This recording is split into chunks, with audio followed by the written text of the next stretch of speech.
오늘 우리가 함께 볼 말씀은 사도행전 2장 43절에서 47절까지 말씀입니다. 한 절 한 절 우리 같이 교독하고 마지막 47절은 우리 합독하도록 하겠습니다. 사람마다 두려워하는데 사도들로 말미암아 기사와 표적이 많이 나타나니 믿는 사람이 다 함께 있어 모든 물건을 서로 통용하고 또 재산과 소유를 팔아 각 사람의 필요를 따라 나눠주며 날마다 마음을 같이하여 성전에 모이기를 힘쓰고 집에서 떡을 떼며 기쁨과 순전한 마음으로 음식을 먹고 함께합니다. 하나님을 찬미하고 또 온 백성에게 친송을 받으니 주께서 구원받은 사람을 날마다 더하게 하시니라. 아멘. 오늘로써 이제 사도행전 2장이 마무리가 됩니다. 아직도 26장이 남았어요. 8번의 이야기가 이제 진행이 되는데, 여러분 사도행전 2장의 핵심 내용이 뭐였죠? 성령 강림입니다. 이 성령 충만함, 이 성령 강림을 통해서 이제 최초의 교회가 등장하면서 그 시대에 많은 이적과 기적이 일어나는데, 그 중에 하나가 우리가 들었던 베드로의 설교를 통하여서 3,000명의 사람이 세례를 받고 그리고 하나님께로 돌아오게 됩니다. 오늘 본문이 시작하며 이제 초대 이 예루살렘 교회의 모습이 어떠한지 오늘 본문을 통해서 우리가 함께 묵상하고 과연 우리의 삶에 또한 우리 예가 교회에 어떻게 우리가 적용하며 살아갈지 함께 나눠보도록 하겠습니다. 그런데 여러분, 요즘에 제가 지금 많이 듣는 말 중에 하나가 참 요즘에 경제도 어렵고 또 무엇보다도 교회가 그렇게 뭐 이렇게 썩 덕이 되고 이렇게 뭐 칭찬을 받을 만한 그런 위치에 있지는 않은 것 같아요. 그러다 보니까 많은 사람들은 우리에게 이렇게 이야기를 합니다. 사람도 많지 않은데 또 사람 오기도 힘든데 왜 개척교회를 하느냐, 또 이 어려운 시기에 왜 개척을 했느냐, 또한 그 교회 성도는 몇 명이나 되냐, 그리고 한 주일에 헌금은 얼마나 들어오냐. 생각해보면은 사실상 교회 월세, 전기세, 사례비, 인터넷 사용료, 수도세, 교회 선교비, 신방비 이런 것을 모두 포함한다면은 한 달에 이 작은 교회를 운영하기 위해서는 최소한 200만 원 이상이 필요합니다. 그러니까 매달 200만 원 이상씩 지출이 돼야 되는 거예요. 그러니까 이 사람들이 계산적으로 생각을 해봤을 때 과연 이 교회를 뭐하러 운영하는 거예요? 너희들 맨날 그렇게 애쓰고 수고하고 물질로 정신적으로 육체적으로 힘들면서 뭐하러 이 지금 같은 어려운 시대에 이 젊은 목사가 뭐하러 이렇게 사서 고생을 하느냐, 차라리 어디 가서 부목사라도 하지. 이런 이야기를 솔직히 저도 생각을 해보고 또 고민도 해보고 또 많이 듣기도 합니다. 그렇다고 해서 저의 설교가 2000년 전 베드로의 설교처럼 뭐 굉장히 능력이 있어서 많은 사람들이 주께로 돌아오고 제 설교 한 번만 했다 하면 사람들이 울고불고 하면서 하나님께로 돌아오는 그런 대단한 설교도 아닌 것 같아요. 그러다 보니까 사실 이러한 현실적인 부분들, 또 많은 사람들이 의심을 갖고 있는 부분들에서 우리는 생각을 해볼 필요가 있어요. 여러분, 여기를 한번 볼게요. 여러분, 이런 상황에서 과연 이 교회를 운영할 필요가 있을까요? 그렇다면 여러분에게 질문합니다. 그렇다면 왜 여러분들은 왜 예가 교회에 출석을 하십니까? 그리고 지금의 예가 교회가 존재하는 이유에 대해서 여러분 혹시나 세상 사람처럼 부정하진 않습니까? 그래, 맞아, 뭐하러 해? 아니면 그냥 뭐 주변에서 도와주는 데도 있고 멀쩡히 잘 굴러가니까 나는 별로 신경 안 쓸랜다, 이렇게 생각하시는 분도 계십니까? 참 이런 사람의 속도 모르고 그 와중에 요즘 너무나 이 코로나19 때문에 뭐 하나, 왜냐하면 이 교회에 사람들이 모이니까 사실 확진자 한 명만 나와도 문제가 되는 거예요. 그러다 보니 어떻게 됩니까? 많은 사람들이 이 교회를 향해서 온갖 말들을 쏟아냅니다. 그리고 나서 뭐라고 얘기합니까? 너희들은 돈만 밝힌다 이야기합니다. 그리고 너희들은 이기적인 집단이다 이렇게도 이야기를 합니다. 그런데 뭐 그분들을 포함해서 잘 교회의 사정을 모르시는 분들이라면 코로나19는 사업장을 갖고 계신 분들만 어려운 것이 아니라 저희 교회도 많이 어렵습니다. 그래서 절대적으로 물질적인 것도 필요합니다. 예, 많이 필요하고 그렇다고 해서 또 제가 그분들 앞에서 뭔가 이렇게 변명을 하고 뭐 이래서 저희들이 이런 이유가 있었어요 하면서 막 어린애처럼 징징대면서 변명을 하는 것도 아닙니다. 제가 오늘 이렇게 교회에 대해서 낱낱이 세상 사람들이 말하는 것에 대해서 이야기를 하면서 시작을 했던 것은 분명 교회라는 것은, 성도라는 것은 이 세상과 분명 다름이 있기 때문에 오늘 이렇게 이야기가 시작이 됩니다. 그렇다면 이런 모든 이야기에 대해 뭐라고 우리는 답할 수 있을까요? 여러분 그렇게 질문을 했어요. 그럼 여러분들은 개척교회 다닌다고 하면서 뭐가 그렇게 힘들게 해? 그럼 뭐라고 하시겠습니까? 그냥 웃지요? 여러분 그렇습니까? 여러분 저를 따라 해봅니다. 나는 그리스도인입니다. 나는 그리스도인입니다. 그리고 또 한 번 따라합니다. 나는 진짜 교회입니다. 나는 진짜 교회입니다. 여러분 이 내용이요 바로 우리가 2주 전에 들었던 베드로의 설교의 내용이었던 거예요. 너무나 투박하고 뭔가 대단한 말이 나올 줄 알았는데 기껏 한다는 말이 나는 그리스도인입니다. 나는 진짜 교회입니다. 라고 이야기했던 거예요. 나는 분명히 다름이 있습니다. 바로 그 속에 예수 그리스도가 있기 때문입니다. 라고 말했던 그 베드로의 설교를 통해서 많은 사람이 하나님의 품으로 돌아올 수 있었던 거예요. 이 시대는 정말 가짜인데도 불구하고 진짜처럼 하면서 그런 보이는 교회와 성도들이 너무나 많습니다. 성령을 뭔지도 모르면서 또 교회가 무엇인지도 모르고 성도가 무엇인지도 모르면서 그저 내가 교회에 출석만 한다고 해서 내가 마치 진짜이냐 하는 그런 교회의 모습들이 너무 많다라는 거예요. 그래서 우리는 이런 질문 속에서도 담담하게 성령 충만함으로 무엇이 그리스도이냐 교회인지를 보여주어야 합니다. 이런 이야기 듣는다고 해서 또 여러분 대뜸 막 흥분하면 뭔 소리를 하는 거냐고 어디 뭐 알지도 못하는 것들 또 흥분할 필요도 없는 거예요. 오히려 그럴수록 묵묵히 여러분의 삶을 통하여서 여러분의 몸을 통하여서 교회가 무엇인지를 보여줘야 돼요. 많은 말을 할 필요가 없는 거예요. 여러분의 삶을 통해서 보여주시면 됩니다. 다시 말해서 이전에 우리의 삶의 목표, 동기, 그리고 과정에 이르기까지 이런 모든 결론까지 이 모든 것이 이제는 내가 하는 것이 아니에요. 누가 하는 거죠? 바로 예수 그리스도가 우리의 머릿돌이 되시기에 위의 모든 내용들은 사실상 우리와 거리가 먼 이야기라는 거죠. 여러분 진짜 그래요? 제가 만약에 이런 걱정들, 전기세가 얼마고 집세가 얼마나 이런 걱정을 하고 살았다면 물론 걱정도 될 때도 있죠. 하지만 이것만을 가지고서 여기에 내가 가치를 두고 있었다면 저는 못했을 거예요.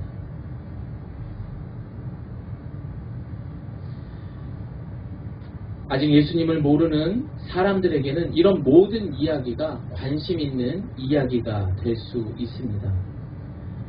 그러나 마음 문이 닫혀 있는 이들에게는 사실 이러한 궁금증들이 있을 수밖에 없는 거예요. 그렇죠, 여러분? 그래서 우리들은 그게 아니야. 교회는 이렇게 해서 이것은 전적으로 우리가 하는 것이 아니라 하나님이 하신다라는 거. 야, 너는 참 정말 어렵게 사는데도 어쩜 그렇게 좀 달라 보이냐? 그러게. 너도 한번 교회 가볼래? 이거니까. 이런 다름의 모습이 우리에겐 분명 필요한 줄을 믿습니다. 자, 그렇게 따진다면요, 오늘날의 교회와 그리고 2000년 전의 초대교회의 모습을 비교한다면 여러분 어떻습니까? 지금 여러분 보시는 것처럼 이 작은 교회만 해도요, CCTV가 지금 몇 개입니까? 그리고 지금 카메라가 몇 대예요. 이런 멋있는 조명들, 그리고 이렇게 시원하게 에어컨, 푹신한 의자. 과거 초대교회에 이런 것들이 있었을까요?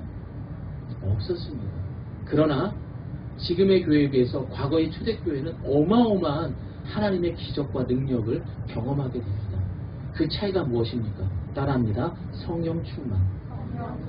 성령 충만 하나. 그 차이만 있을 뿐인데 어마어마한 부흥을 경험하고 있습니다. 우리 같이 사도행전 1장 8절 말씀 함께 읽어봅니다. 시작. 오직 성령이 너희에게 임하시면 너희가 권능을 받고 예루살렘과 온 유대와 사마리아와 땅끝까지 이르러 내 증인이 되리라. 아멘. 이 성령이 충만한 사람들의 모임이라면은 사실상 세상의 관점에서의 교회는 전혀 상관없는 하나님이 이끌어가는 그런 교회가 되는 것입니다. 아멘입니까? 오늘 이 성령 충만함을 통해 교회가 어떻게 성장했는지 오늘 본문을 통해 우리는 보고 있습니다. 지금까지 여러분들 잘해 오셨습니다. 지금까지 잘해 주셨고 또 그렇게 잘했기 때문에 우리 예가교회는 오늘도 무사히 예배를 잘 드릴 수 있는 것입니다. 그러나 무엇보다도 여러분 오늘 이 설교를 들음으로 인해서 사실 그렇잖아요. 교회라면은 누구나 부흥이라는 걸 꿈꿔요. 그러나 그 부흥의 작은 모습이 무엇이냐? 일부분에 해당하는 것은 성도의 수가 늘어나고 교회의 크기가 늘어나는 것. 그건 정말 작은 부분이에요. 진짜 부흥이라는 것은 여러분 그 본질을 놓치지 말아야 된다는 거예요. 적어도 오늘 설교를 들은 사람만큼이라면 우리 교회 성도가 늘어야지, 우리 교회가 커져야지 라는 그런 목적에서 조금은 벗어나서 진짜 본질이 무엇인지, 교회가 정말 무엇이었구나, 성도가 이런 것이었구나 라는 것을 알 수 있는 그런 우리 예가교회 성도님들이 되시기를 소망합니다. 미국의 어느 도시에 이제 여행을 가는 한 사람이 있었어요. 이 사람이 기독교인이었던 거예요. 크리스찬이었죠. 그래서 내가 이제 예배를 드려야 하는데 어느 교회를 갈까 하는데 마침 그 근처에 교통경찰이 있었던 거예요. 자, 경찰관님, 제가 오늘 교회를 좀 가려고 하는데 어느 교회를 교회 좀 안내해 주세요 라고 말을 했습니다. 그러자 그 순경은 이 사람을 보시면서 손가락을 가진 저쪽에 있는 저기로 가는 게 좋을 것 같아. 저 교회로 가시라고 딱 말을 해주는 거예요. 그리고 주변을 살펴봤는데 그 먼 곳에 있는 교회 말고도 주변에 몇 개의 교회가 더 있었던 거예요. 그래서 이분은 이제 말을 하는 거죠. 아니, 왜 이 주변에도 많은 교회가 있는데 굳이 저 먼 교회까지 가라고 말씀을 하셨습니까? 라고 말하니까 이 순경의 말이 이렇습니다. 교회에서 예배드리고 나오는 사람들의 얼굴들이 다른 교회에 나오는 사람들과 조금은 달라 보였습니다. 그 교회에서 나오는 사람들만큼 유독 기쁘고 즐겁게 보였습니다. 나는 불신자이지만 그 교회가 은혜로운 교회이고 참된 교회인 것 같아서 소개해 드립니다. 라고 말했다라는 거예요. 여러분, 저는 이 이야기가 교회 다닌 사람이니까 표정 관리하세요 라고 이야기한 것도 있어요, 여러분. 교회 다니는 사람 표정이 좀 달라야 돼요. 여러분, 마스크 속으로 한번 웃어보세요. 네, 그렇게 좀 다른 모습이 있어야 돼요. 그리고 이런 이야기는 사실 미국에 있었던 이야기만이 아니라 오늘날 대한민국에서 많은 교회, 또한 불신자들이 교회를 향해서 평가하고 판단하는 기준이 될 수도 있다라는 거예요. 그런 의미에서 저는 이야기를 한 겁니다. 그러나 교회는 그들이 세상에 대해 갖고 있는 세계관으로 이들을 충족시킬 수는 없어요. 니들만 잘났냐? 사실 그렇잖아요. 우리 교회가 갖고 있는 거는 이 구원이라는 걸 그들이 보았을 때는 야, 니들만 잘났냐? 이렇게 말할 수 있다라는 거죠. 그만큼 사람들은 이 교회에 대해서 관심을 갖고 있다 없다? 있다라는 거예요. 여러분, 기독교가 무엇입니까? 하나님께서 사랑하는 우리를 찾아와 주셔서 우리를 예수 그리스도의 십자가 사건으로 변화시켜 주신 거예요. 아멘입니까? 그럼 교회는 무엇입니까? 이 교회라는 것은 이런 변화된 사람들이 모여있는 구별된 공동체를 우리는 교회다라고 말하는 거예요. 그러니 분명히 다름이 있어야죠. 오늘날 사람들은 교회들에 대해 이기적인 집단 혹은 자신들의 배를 채우는 집단, 교회라고 말합니다. 솔직히 말하면 심하다 할 정도로 이 악성 댓글을 달면서 기독교를 욕하고 미워하는 사람들이 너무 많아요. 여러분, 그 교회가 설령 잘못했다 하더라도, 여러분, 지난주에 제가 뭐라고 그랬죠? 교회는 누구다? 나다.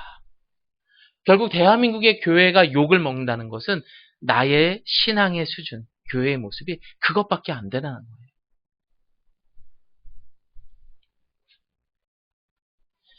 곰곰이 왜 이분들은 악성 댓글을 달고 왜 이렇게 교회를 욕하는가 생각을 해봤어요.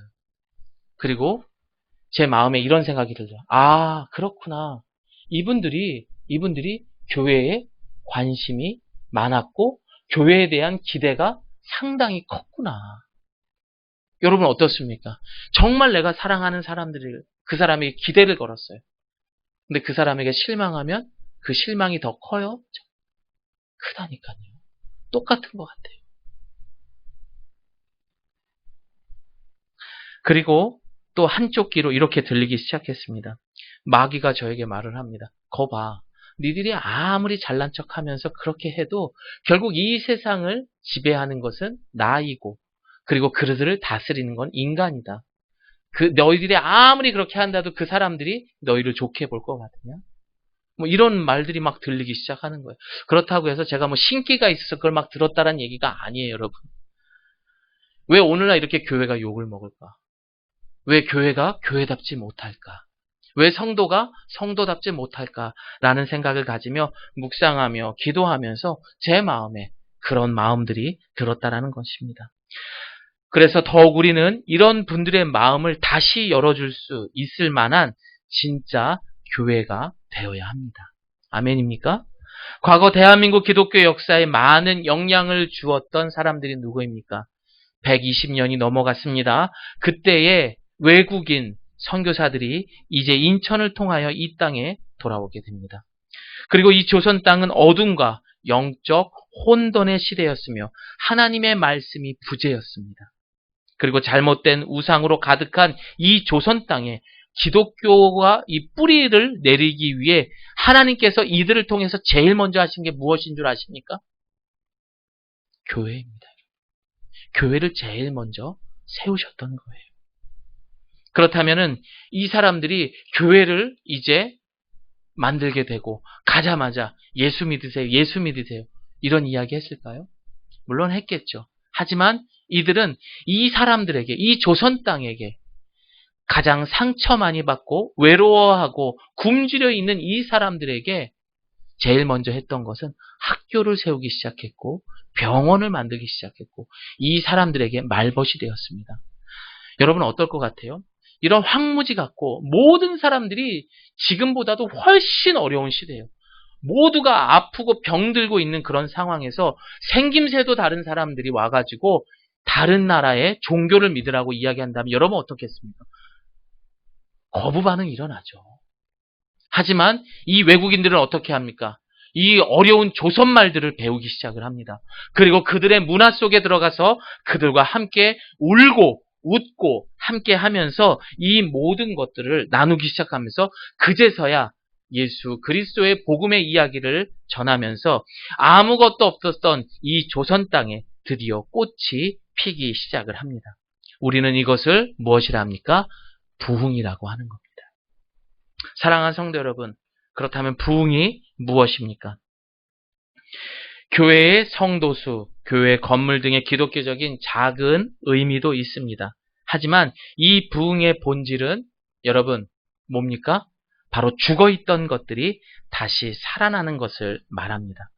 이들 외국인 선교사들의 노력과 눈물은 죽어있던 이 조선 땅이 다시 살아나기 시작된 것입니다. 여러분 이 당시의 사람들을 보면은요 굳이 좋은 옷을 입지도 않았어요. 그리고 맛있는 음식이 있지도 않았습니다.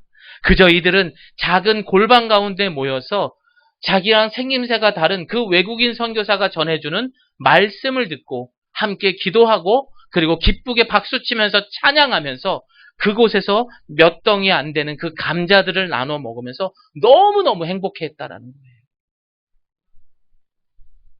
그리고 이들은 회개합니다. 그리고 이들은 각자가 예수님의 이야기를 나누면서 함께 많은 이야기를 이제 교제하기 시작을 합니다. 뭐 예를 들면 이런 이야기를 하겠죠. 내가 어제 회개를 하는데 그 순간에는 기도가 멈춰지지 않더라. 마치 누가 내 입술을 막 움직이는 것처럼 기도하는 것 같아서 너무나 행복했었고 너무나 새로운 경험이었어. 이런 말들을 나누기 시작을 합니다. 그리고 또 무슨 이야기를 합니까? 내가 어제는 우리 어머님하고 그렇게 사이가 안 좋았는데 그렇게 기도하면서 어머님을 바라봤는데 그 어머님의 모습이 왜 이렇게 안쓰럽고 그리고 왜 이렇게 사랑스러운지 몰라. 그리고 나도 모르게 눈물을 흘리면서 그 어머니의 목을 왈칵 끌어안고 눈물을 흘리게 되었어. 그리고 오늘 이 거룩한 주일 그 어머니와 함께 이 교회에 참석했어. 여러분, 이 사람들의 삶 속에는요, 다른 것들이 있는 게 아니었어요. 오직 예수님을 통해서 벌어진 많은 이적들과 기적들이 막 일어나기 시작을 했습니다. 깨졌던 관계들이 회복되기 시작을 합니다. 비록 내가 부족한 것들이 있지만 다른 것으로 만족할 수 있는 것. 나는 주님만으로 만족해. 43절 말씀입니다. 우리 같이 한번 읽어봅니다. 시작. 사람 두려워하는데 사도들로 말미암아 기사와 표적이 이들이 모인 곳에는 늘 뜨거운 눈물이 있었고 놀라운 기적이 일어났습니다. 이들은 아이를 안고 그리고 재우고 노력하면서 예배에 참석을 합니다. 비록 배고픔이 있었고 비록 내가 노비이지만 어려운 육체적인 그런 고통도 있었지만 예수님 그 이름 하나만으로도 이들은 행복했던 거예요. 남들만큼 갖지는 못했지만 남들만큼 배불리 먹지는 못했지만 이들은 이 작은 골방에서 나누는 그 성령님이 인도하시는 그곳에서의 그런 놀라운 기적과 이적을 통해서 이들은 행복할 수 있었던 것입니다.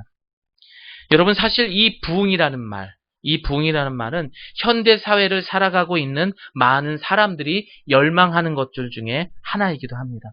자신의 쇠퇴한 삶을 위해 자기 개발서를 찾고 또 좀 더 나은 삶을 위해 재테크를 비롯한 많은 정보와 지식을 통해서 어떻게 하든 살아보려고 노력을 합니다. 아니, 어떻게 하든 살아보려고 발버둥을 치는 겁니다. 그래서 지금 우리 젊은 사람들은 무슨 말을 합니까?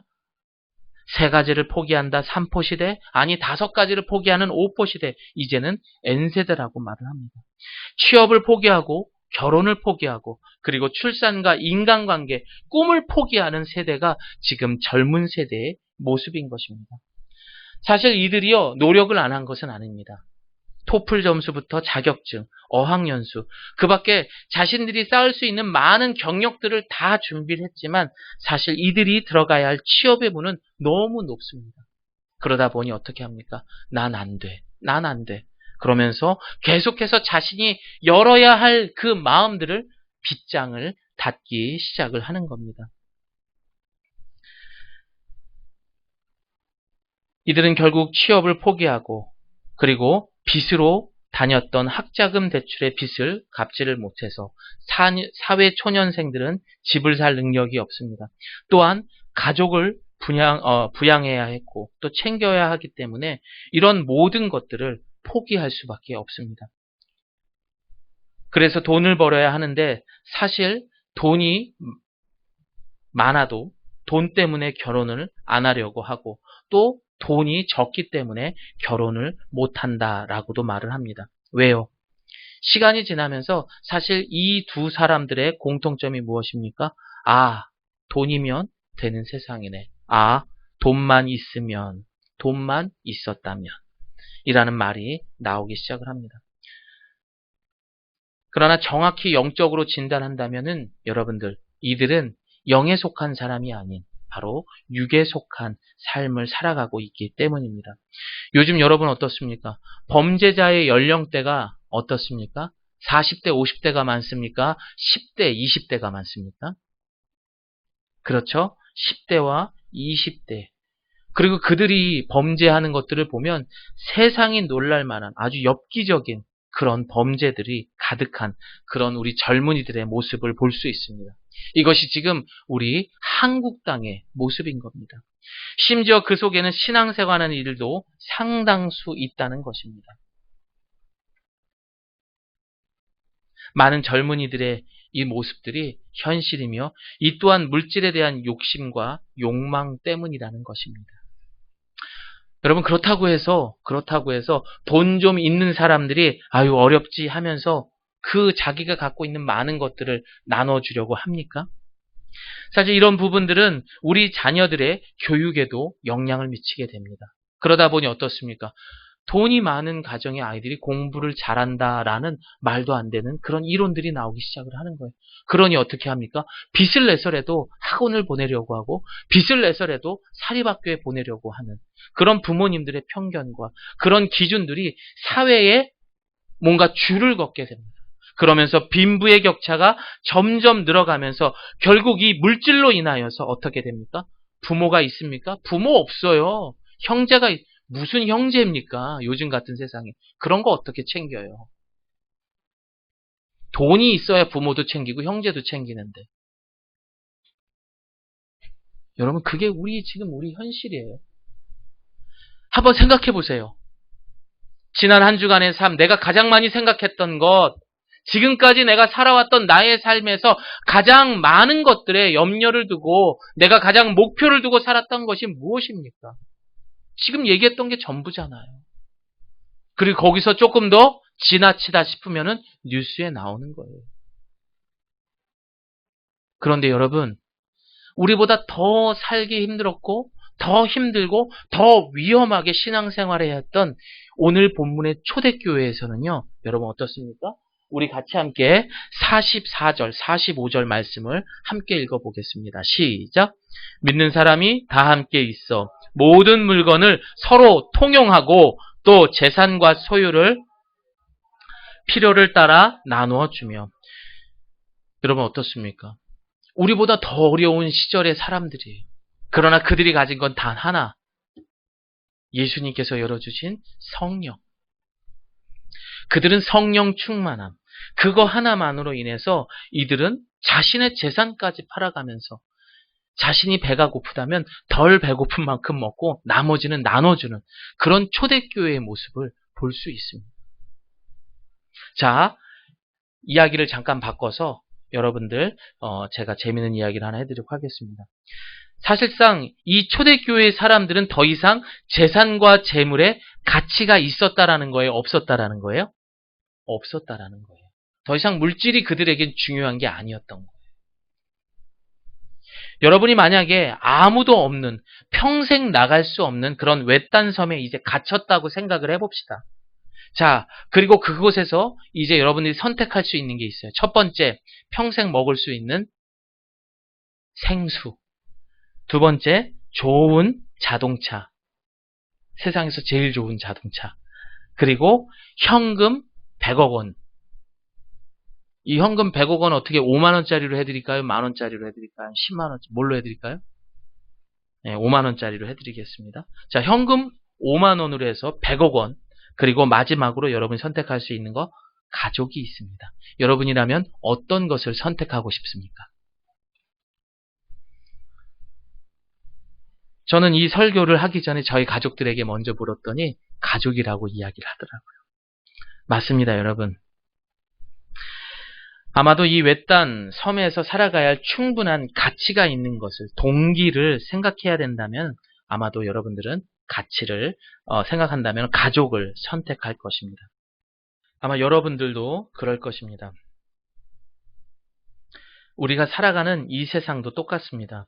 무엇을 위해, 무엇을 가장 가치 있는 거라고 생각하십니까? 저를 따라합니다. 다시 한번 따라합니다. 돈은 상황에 따라 가치가 달라진다. 이걸 깨달아야 돼요. 내가 너희들을 위해서, 아빠, 엄마가 너희들을 위해서 정말 행복하기 위해서 이 쉬는 날까지 일을 해야 돼.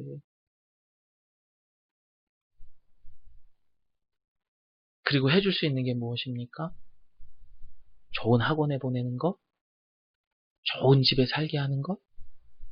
남들하고 비교했을 때는 괜찮을지 모르겠죠. 하지만 아이들이 정작 원하는 거는 별거 없어요. 그저 그날에 얼마 안 한 라면 하나를 같이 끓여 먹는 것. 아빠 엄마와 같이 시간을 보내면서 자전거 한 번을 타는 것.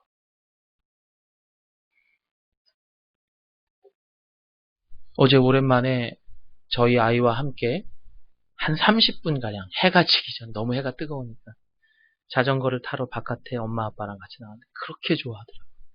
너무너무 해가, 제가 본 일주일 중에 가장 행복한 모습을 볼 수 있었습니다. 그래서 많이 미안하다라는 생각이 들었고 제 아내에게 말했습니다. 이게 가장 가치 있는 것 같아. 이 아이에게 가장 가치 있는 시간인 것 같아. 라고 말을 했습니다. 이런 아무것도 없는 섬에서 결국 100억이라는 돈을 5만 원짜리로 갖고 있다면 여러분 결국 그것은요, 큰일을 보고 난 다음에 뒤처리를 하는 그런 용도로밖에 사용할 수밖에 없는 거예요. 그러니까 여러분, 돈은 상황에 따라서 그 가치가 달라지는 거예요. 내가 어느 것에 가치를 두었느냐에 따라서 그 돈의 위대함과 별것 아닌 거. 이렇게 기준이 되는 겁니다. 단언컨대 참 진리이신 예수님을 만난다면 여러분의 가치는 분명 바뀌게 될 줄을 믿습니다. 그리고 여러분들 입에서 이렇게 나올 겁니다. 야, 내가 이걸 위해 목숨을 걸었구나. 하하. 한숨을 쉬게 될 거예요.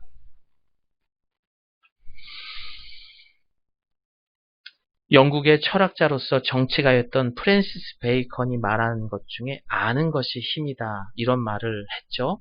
자, 이분이요, 한 모임에서 그는 돈의 가치란 일을 때도 있고 없을 때도 있다, 이런 이론에 대해서 이제 질문을 받게 됩니다. 돈은 있을 때도 있고 없을 때도 있다, 이런 질문을, 이거에 대해서 어떻게 생각하냐. 그러자 이분은 이렇게 이야기를 했습니다. 돈은 최선의 종이요, 최악의 주인이다.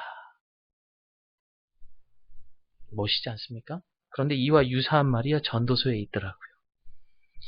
전도서 10장 29절을 보면 돈은 범사에 이용되느니라. 돈은 절대 우리 인생의 가치가 될 수 없다라는 것. 이것을 꼭 기억하셔야 됩니다.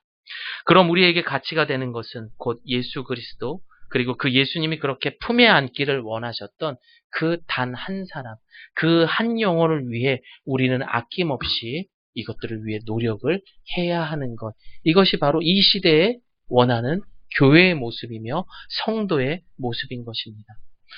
과거 외국인 선교사 중에 정말 자신의 모든 것을 바쳐서 이 땅에 노력해 주셨던 많은 선교사님, 그 중에 여성 선교사였던 메리 스크랜턴 선교사님은 자신의 아들이 미국의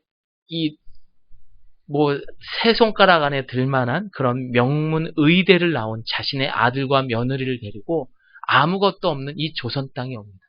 참 그 아들도 착하죠. 엄마가 가자고 하니까 또 가고. 왜냐하면 그만큼 그에게는 가치가 있는 일이었기 때문이었을 거예요. 그리고 그 선교사님은 이 한국 땅에 하나님께서 그토록 원하는 그 한 영혼 한 영혼을 위해 학교를 세우게 되고 많은 사람들을 가르치며 친구가 돼주십니다. 처음에는 얼굴이 다르고 처음에는 모든 것이 낯설지만 그 여인은 끝없이 노력을 합니다. 조선말을 공부하고 한국 사람처럼 말하려고 노력을 하고 그들의 문화를 익히고 그들의 옷을 입어가면서 노력을 합니다. 그리고 세워진 학교가 지금의 이화여자대학교. 네, 여자도 공부를 해야 된다. 이게 안 되니까 어떻게 됩니까? 고종황제까지 만나러 가요. 조선의 왕을 만나러 가서 내가 이렇게 할 테니까 허락해달라고. 그 정도의 열정을 가지고 자신과 전혀 없는 사람들에게 손을 내밀면서 그렇게 복음을 전했던 바로 그런 모습들. 이것이 바로 그분들에게는 돈보다도 더한 가치 있는 삶이었다라는 거예요. 더 저는 감동이었던 게 그 아드님과 그 며느리가 더 대단했다는 거죠. 어머니의 그 가치 있는 일을 함께 신앙생활하면서 그 잃어버린 영혼들을 같이 할 수 있다라는 것. 이게 얼마나 행복합니까? 여러분, 본질을 놓쳐서는 안 됩니다. 성령 충만한 사람들은 그 한 영혼을 위해 자신이 늘 뜨겁게 있었기에 차가웠던 이들을 따뜻하게 데펴줄 수 있었던 거예요. 여러분들이 진짜 교회라면은, 여러분들이 진짜 성도라면요, 다른 누군가가 여러분에게 와서, 야, 이 어려운 시기에 개척을 왜 해? 니네 성도 수가 몇 명이나 돼? 헌금은 얼마나 들어와? 그때 흥분하는 것이 아니라 늘 성령 충만한 삶을 통하여서 여러분의 마음이 십자가를 통하여 뜨거워진다면요, 알지도 못하는 게 이렇게 나가는 게 아니라 허허허 한번 웃으면서, 그렇죠, 어렵죠, 하지만 하나님은 당신을 사랑하십니다. 여러분, 이거 참 멋있지 않습니까? 그렇게 빡빡하고 할 수 없는 그런 상황에서 여유 있게 내가 말하고, 내가 별로 가진 것도 없는데 여유 있게 오히려 그 사람을 품고 안아줄 수 있는 것. 이게 진짜 우리 기독교가 가진 힘이라니까요. 사랑하는 예가교회 성도 여러분, 오늘날 우리는 급변하는 세계 속에서 혼란을 겪어가며 살아가고 있습니다. 이러한 때 우리는 하나님과의 관계를 분명히 해야 돼요. 왜 그렇습니까? 나무의 뿌리가 깊이 박히지 않으면 어떻게 돼요? 바람이 불면 뽑혀요. 예. 그리고 홍수가 나면, 예, 결국에는 뿌리가 흔들흔들하다가 모두 죽어버릴 수밖에 없습니다. 결국에는 이러한 모습들이 파멸을 당하고 마는 것입니다. 절대적인 가치는 오직 예수 그리스도뿐입니다. 그러나 분명 교회는 우리만 고집하고 살아가는 공동체가 아니라는 거예요. 늘 밖에 있는 사람들하고 함께 가야 되는 거예요. 이것이 처음 우리가 이야기했던 땅끝까지의 증인의 삶이라는 거예요. 여러분, 우리는요, 세상 사람들하고 섞여야 되는 거예요. 목사라고 해서 저기서 술 드시는 분들하고 있다서, 에이, 이게 아니라는 거예요. 갈 수 있으면 가야 돼요. 도울 수 있으면 도와야 돼요.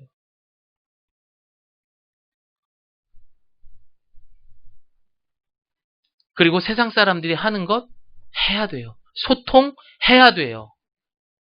그렇게 해서 어떻게 하든, 메리 스캔턴 선교사님이 이 땅에 와서 그들도 말이 통하지 않으니까 언어를 배워서 그분들과 함께 나누었던 것처럼 그들의 문화를 우리가 이해하면서 그 속으로 우리가 들어가는 것, 그것이 바로 진정한 증인의 삶이요 교회의 참모습입니다. 사람들은 우리에게 매일 물을 거예요. 야, 정말 하나님이 살아계셔? 진짜 하나님이 살아계시냐고 이렇게 질문할 겁니다. 그때 여러분은 뭐라고 말씀하실 수 있습니까? 저는 개인적으로 여러분 모두가 자신 있게 말했으면 좋겠어요. 제가 바로 그 증거입니다. 듣고 보니 그러네. 저거 뭐 가진 것도 없는 게 뭐 맨날 뭐 이렇게 기뻐? 저거 별로 몸도 안 좋은 앤데 뭐가 그렇게 맨날 감사해? 그러네. 뭔가 교회 다니니까 좀 다르긴 다르네. 참. 여러분의 삶과 인생, 여러분의 모습을 통해서 하나님이 진짜 살아계시다라는 것, 그것을 보여줘야 돼요. 사랑하는 성도 여러분, 이제 말씀을 마무리합니다. 사람은 누구나 가치 있는 삶을 꿈을 꿉니다. 그런데 이는 보편적인 인간의 욕망이기도 하지만 사실 가치 있는 삶은 내가 살고 싶다고 해서 살 수 있는 것이 아니더라고요. 왜 그렇습니까? 우리 인간은 작은 욕심과 탐심에도 넘어질 수밖에 없는 것이 우리 인간의 연약함을 갖고 있는 것이 죄인이기 때문입니다. 그래서 이 땅에 예수님을 닮은 교회, 성령으로 이끌림을 받는 본질을 놓치지 않는 건강한 교회가 절실한 때인 겁니다. 그래서 저는 오늘 설교 제목을 뭐라고 했습니까? 우리 예가교회는. 저는 이런 시대에 우리 예가교회가 꼭 그렇게 필요로 하는 교회가 되기를 소망합니다. 가치를 무엇에 두었는가? 그것에 따라서 교회가 달라질 수 있습니다. 어떤 교회는 성도 수, 어떤 교회는 교회의 규모. 하지만 어떤 교회는 10명이 나와도 그 10명이요, 처음 우리가 예수님을 만나서 예수님 때문에 늘 못 먹어도 못 입어도 기뻐할 수 있는 그 초대교회의 사람들의 모습처럼 살아갈 수 있다면 하나님은 어떤 교회를 보고 기뻐하실까요? 저는 후자라고 생각합니다. 여러분, 저는 우리 예가교회가 그렇게 되길 바라요. 또한 그런 교회에 속해 있는 성도라면 여러분들은 나가서 특별히 전도하지 않아도 여러분의 모습을 통해서 그 사람들이 따라온다. 사랑하는 예가교회 성도 여러분, 그냥 교회에 다닌다고 말하지 마십시오. 정말 내 모습에 예수님의 모습이 있는지, 성령으로 이끌림을 받으며 하나님의 가장 기뻐하는 모습이 있는지 늘 확인하며 살아가며 세상과 함께 할 수 있는 저와 여러분들이 되시기를 소망합니다. 우리 마지막 43절 말씀 읽어보겠습니다. 시작!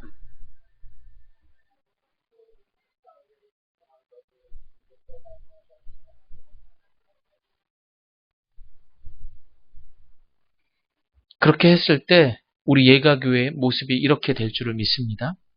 어느 사람이요, 이 은평구 지역에 놀러 온 거예요, 외국인이. 그리고 지나가는 이 서부경찰서에 있는 이 경찰관에게 묻습니다. 저기요, 제가 오늘 교회를 좀 가려고 하는데 어느 교회를 좀 가면 좋을까요? 아, 네. 저기 앞에 있는 세차장 2층, 3층에 있는 예가교회 한번 가보세요. 그 교회 가면은 그 교회 다니시나요? 아니요. 저는 불신자입니다. 하지만 그 교회 다니는 사람들의 얼굴 표정을 보니까 참 밝고 그리고 다른 교회와 달리 진짜 교회의 모습을 갖고 있는 것 같아요. 여러분, 우리 예가교회가 그러면 얼마나 좋을까요? 그렇죠?